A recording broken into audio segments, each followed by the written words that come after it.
안녕하세요. 반갑습니다. 이광영 간사입니다. 이번에는 AS 교재 일본 컷을 계속 해볼 건데요. 제 생각에는 3번 정도면은 끝날 수 있을 것 같아요. 6문제씩 정도 해가지고 77문제까지 있으니까.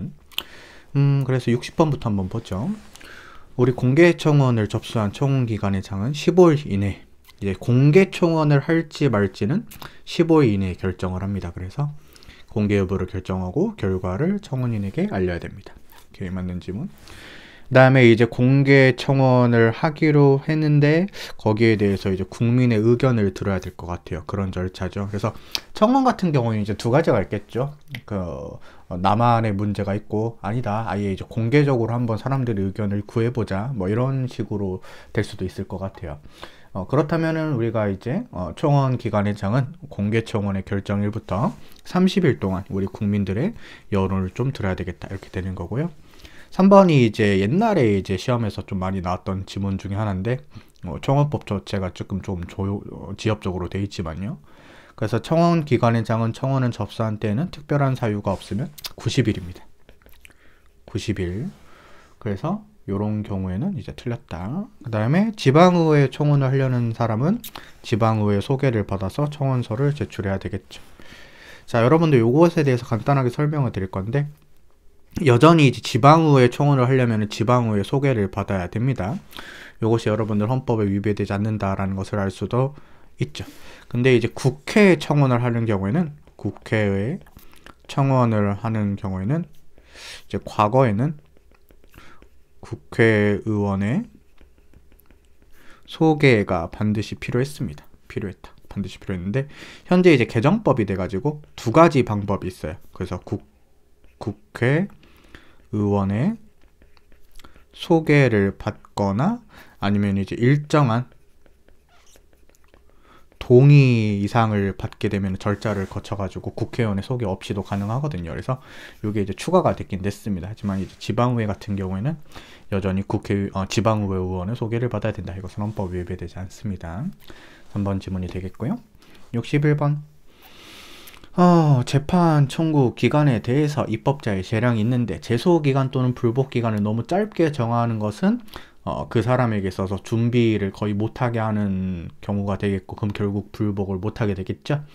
그래서 사실상 불가능하게 되거나 합리적인 이유로 정당화될 수 없는 방법으로 어렵게 하는 경우에는 재판 청구권은 사실상 형해화될 수가 있기 때문에 아무리 입법자가 재판 청구권 기간에 대해서 넓은 입법 형성권을 가지고 있더라도 입법 형성권의 한계는 있다. 예를 들어서 여러분들이 알고 있는 판례 중에 즉시항고 제기기간 형사소송법상 그런 거를 3일로 하는 것은 너무 짧다. 그래서 7일로 바꿨던 것을 보면은 입법 형성권에 한계가 있는 것은 맞습니다. 이번은 이제 여러분 우리가 지방공무원이 면직 처분에 대해서 불법할 경우에 30일 이내로 정했는데 일반적으로는 여러분들 우리가 행정소송 제기기간의 처분이 있으면 알로부터 90일이지만 이것은 이제 지방공무원이 언제든지 30일 내에 준비해서 할 수 있는 충분한 시간이 인정이 되기 때문에 헌법이 위배된다고 볼 수가 없습니다. 3번. 자, 직권 면직 처분을 받은 지방공무원이 계신데 그에 대해서 불복할 경우에 행정소송의 제기 앞서서 반드시 소청심사를 거치도록 규정한 거, 이걸 여러분들이 뭐라고 생각할 수가 있겠죠? 이거 필요적 전치주의구나. 이렇게 필요적 전치주의를 채택한 것은 이제 지방공무원에 대해서 이제 불리한 처분을 한 것이죠. 이것은 헌법 위배되지 않는다. 그래서 헌법 위배되지 않는 것입니다. 4번. 입법자는 행정심판을 할 때 이것을 임의적 전치 절차를 할 것인지 필요적 전치 절차를 할 것인지를 결정할 수 있는 입법 형성권을 가지고 있습니다. 대신 조건이 있죠. 필요적 전치 절차일 경우에는 반드시 사법 절차를 준용을 해줘야 될 필요성은 있다. 하지만 임의적 전치 절차일 경우에는 당사자에게 선택권이 보장이 되기 때문에 반드시 사법 절차를 준용할 필요는 없다. 준용할 필요는 없다. 이렇게 되는 거죠. 그래서 이렇게 정리하면 되겠고요. 5번 지문이 문제가 좀 있어요. 자, 이게 이제 국회직 지문이었어요. 재판 청구권과 같은 절차적 기본권은 원칙적으로 제도적 보장의 성격이 강한 건 맞습니다. 우리 경찰 시험에서도 나왔고요. 자유권적 기본권 등 다른 기본권의 경우와 봤을 때 우리 이제 재판 청구권은 청구권적 기본권 혹은 절차적 기본권이죠. 그래서 상대적으로 광범위한 입법 형성권이 인정이 되는 것도 맞습니다. 그럼 이제 과잉금지 원칙이 적용이 되냐 이거거든요. 근데 여러분들 이거 출제하실 분께서는 이거 재판 청구권 같은 경우에는 입법 형성권 일탈 여부를 심사한다라는 것을 이제 여쭤보고 싶었던 것 같아요. 근데 여러분들 꼭 요거 AS 교재 앞부분에 그거 있잖아요. 본 교재 부분 있잖아요. 그래서 그거 문제 꼭 확인하신 다음에 재판 청구권 침해 여부에 대해서는 원칙적으로 이제 입법 형성권의 심사 여부를 심사하는 게 맞거든요. 근데 여러분들 때로는 그 이미 형성된 재판 제도를 이용하지 못하게 제한되는 경우에는 완화된 의미에서의 비례 원칙을 쓰는 경우도 있어요. 이것도 이제 가능은 합니다. 그래서 상대적으로 풀어야 되는 지문이 또 나왔기 때문에 여러분들이 그렇게 정리하시면 좋을 것 같아요. 알겠죠? 그래서 요거는 본 교재 61번 문제 해설 부분을 정확히 좀 봐주시면 좋겠다. 네. 62번.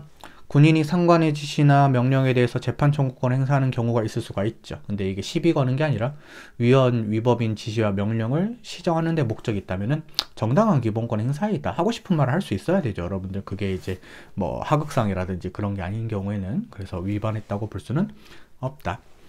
그 다음에 여러분들 우리가 유죄 확정 판결 선고를 받게 되면은 우리 피고인께서는 이 소송 비용 부담을 받게 돼요. 근데 빈곤의 경우에는 여러분들 집행 면제 신청을 할 수가 있습니다. 너무 가난하니까 소송 비용 낼 것도 없습니다. 라는 것은 이런 사유로 되는 것은 헌법이 위배되지 않는데 위배되지 않는데 위배됐다 했으니까 틀린 지문이 되겠고, 그 다음에 3번 법정 소동죄인데 여기서 말하는 법원의 재판이랑 그 대법원 혹은 뭐 고등법원 이런 법원 에도 해당이 되고, 그 다음에 헌법 재판 안에서도 여러분들 소동을 일으키면 안 되겠죠. 그래서 포함이 된다. 4번 쭉 읽으면 돼요. 27조 1항의 재판 청구권은 법적 분쟁의 해결을 가능하게 하는 적어도 한 번의 권리구조 절차가 개설될 것을 요청할 뿐만 아니라 그를 넘어서 소송 절차 형성에 있어서 실효성 있는 권리 보호를 제기하기 위해 그에 필요한 절차적인 요건을 갖출 것을 요구한다. 쭉 맞는 지문이죠. 그래서 여러분들 이건 답은 2번으로 좀 쉽게 골라낼 수가 있었어요. 네, 63번. 1번 판례는 정말 중요한 판례입니다. 어떤 상황인지 여러분들이 알고 있는 판례가 되는데, 우리가 미성년 피해자 진술이 영상물에 수록이 되어 있어요. 그 말은 뭐냐면 미성년 피해자니까 아마 이게 이제 성폭력 범죄였겠죠. 그래서 당장 나와가지고 가해자 얼굴을 보고 진술하기가 어려우니까 이제 영상물을 촬영을 하죠.